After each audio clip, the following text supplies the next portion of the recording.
విశ్వాన్ని కేవలం 24 గంటల్లో అర్థం చేసుకోవడం అసలు సాధ్యమేనా? ఈరోజు మనం ఒక పెద్ద అపోహను ఛేదించబోతున్నాం. అంతేకాదు, ఈ విశ్వం యొక్క లయ మన దినచర్యలో ఎలా దాగి ఉందో తెలుసుకుందాం.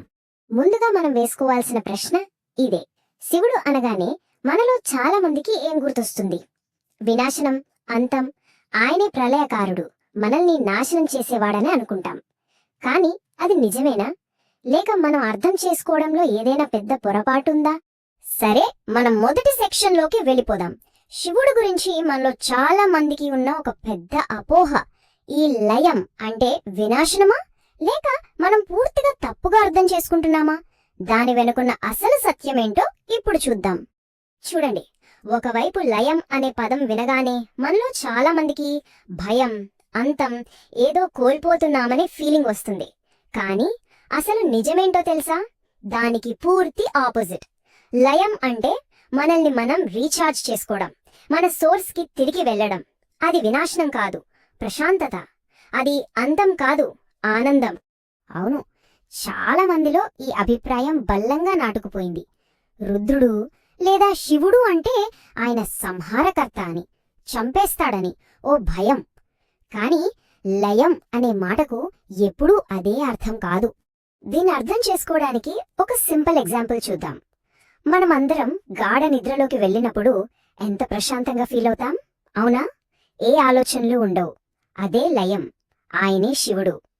సింపుల్గా చెప్పాలంటే, మన ఫోన్ ఛార్జింగ్ అయిపోతే ఎలా ఛార్జర్ పెడతామో అలాగే మన మైండ్ కూడా రీఛార్జ్ అవ్వడానికి దాని సోర్స్లోకి, అంటే ఆత్మలోకి తిరిగి వెళ్తుంది. ఆ రీఛార్జ్ అయ్యే ప్రాసెసే లయం అన్నమాట. సరే, ఈ విశ్వసూత్రం బాగుంది, కానీ దీనికి మన డైలీ లైఫ్కి ఏం సంబంధం అంటారా? ఇక్కడే అసలైన మ్యాజిక్ ఉంది. నమ్మలేరు కానీ మన 24 గంటల రోజే ఓ చిన్నపాటి విశ్వం అన్నమాట. ఎలాగో చూద్దాం. ఇది చూడండి, ఎంత సింపుల్గా, ఎంత పవర్ఫుల్గా ఉందో. మనం ఉదయం లేవగానే మన మనసులో వచ్చే మొదటి ఆలోచన ఉందే, అదే సృష్టి, బ్రహ్మకార్యం. ఇక ఆ తర్వాత రోజంతా మనం చేసే పనులు, మన బాధ్యతలు, ఇదంతా స్థితి, అంటే విష్ణువు యొక్క శక్తి. ఇక ఫైనల్ గా రాత్రికి అలసిపోయి పడుకుంటాం కదా, ఆ విశ్రాంతి, ఆ గాఢ నిద్ర, అదే లయం, శివతత్వం.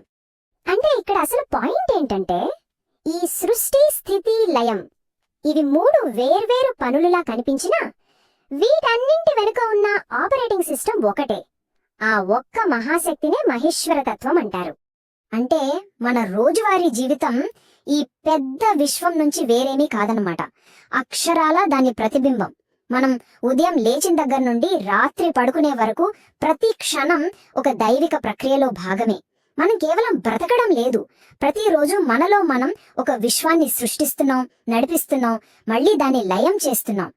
కానీ ఇంత గొప్ప జ్ఞానాన్ని తెలుసుకోవడం ఒక ఎత్తు అయితే, దాన్ని నిలబెట్టుకోవడం ఇంకో ఎత్తు. ఎందుకంటే మనల్ని దారి తప్పించడానికి అహంకారం అనే ఒక పెద్ద ట్రాప్ ఎప్పుడూ రెడీగా ఉంటుంది. ఎంత పెద్ద జ్ఞానులైనా సరే దీనిలో పడిపోవచ్చు. దీనికి బెస్ట్ ఎగ్జాంపుల్ నారద మహర్షి కథ. ఎంత గొప్పవాళ్లైనా సరే మాయలో ఎలా చిక్కుకుపోతారో ఈ కథ మనకు చెప్తుంది. దీన్ని బట్టి మనం ఎంత జాగ్రత్తగా ఉండాలో అర్థం చేసుకోవచ్చు. సరే, ఇక నారదుడి కథలోకి వెళ్దాం. సో కథ ఏంటంటే, నారదుడు గొప్ప తపస్సు చేసి కామాన్ని జయించేశాను అని అనుకుంటాడు. గర్వంగా శివుడి దగ్గరికి వెళ్లి నేను కామాన్ని జయించాను అని చెప్తాడు. శివుడు నవ్వి, సరే మంచిదే, కానీ ఈ మాట విష్ణువుతో మాత్రం చెప్పకు అని చిన్న వార్నింగ్ ఇస్తాడు. కాని నారదుడు వింటాడా? వినడు. విష్ణువు దగ్గర కూడా గొప్పలు చెప్పుకుంటాడు. బూమ్! ఆ క్షణం నుంచే మాయ అనే ట్రాప్ లో పడిపోతాడు. చివరికి అవమానం పాలై ఒక పెద్ద గుణపాఠం నేర్చుకుంటాడు. ఆ ట్రాప్ అంతా ఎక్కడ మొదలైంది? ఆ ఒక్క మాట దగ్గర. నేను చేశాను, నేను సాధించాను. ఆ నేను అనే అహంకారమే అన్నింటికీ మూలం. దాన్ని దేవుడి దయగా చూడకుండా తన సొంత క్రెడిట్ గా తీసుకున్నప్పుడే అస్సలు ప్రాబ్లం స్టార్ట్ అయింది. కథలో భాగంగా నారదుడు ఒక రాకుమార్తెను చూసి ఇష్టపడతాడు. ఆమెను పెళ్లి చేసుకోవాలని ఆశపడతాడు. మరి స్వయంవరంలో ఆమెను మెప్పించాలంటే ఏం కావాలి? అందం కావాలి. అందుకే విష్ణువు దగ్గరికి వెళ్లి, స్వామి, నాకు నీ రూపాన్నివ్వు అని అడుగుతాడు. ఇక్కడే అసలు ట్విస్ట్ ఉంది. విష్ణువు సరే అంటాడు, కానీ ఓ చిన్న మెలిక పెడతాడు. హరి అనే మాటకు సంస్కృతంలో 2 అర్థాలున్నాయి. ఒకటి విష్ణువు, రెండోది కోతి. విష్ణు ఏం చేశాడంటే నారదుడికి తన శరీరాన్ని ఇచ్చి కోతి ముఖాన్ని చేశాడు. పాపం నారదుడికి తన ముఖం ఎలా ఉందో కనిపించదు కదా, చాలా హ్యాపీగా స్వయంవరానికి వెళ్ళిపోతాడు. సో ఈ కథ మనకు చెప్పే నీతి ఏంటి? అసలైన ఛాలెంజ్ కోరికల్ని జయించడం కాదు, ఆ గెలుపు తర్వాత వచ్చే గర్వాన్ని, నేను సాధించాను అనే ఫీలింగ్ ని జయించడం. నారదుడు ఫెయిల్ అయింది అక్కడే. నారదుడి కథ నుంచి మనం నేర్చుకోవాల్సింది చాలా ఉంది కదా. సరే, మన లైఫ్ లో ఇలాంటి అహంకారపు ఉచ్చులో పడకుండా ఎలా ఉండాలి? కొన్ని సింపుల్ మార్గాలు ఉన్నాయి. ఫస్ట్, ఈ అహంకారపు ఉచ్చు అంటే ఏంటో క్లియర్ గా అర్థం చేసుకుందాం. సింపుల్ గా చెప్పాలంటే, నేను చదివాను, నేను కష్టపడ్డాను, నేను గెలిచాను, ఇలా ప్రతి సక్సెస్ కి క్రెడిట్ మొత్తం మనమే తీసుకోవడం.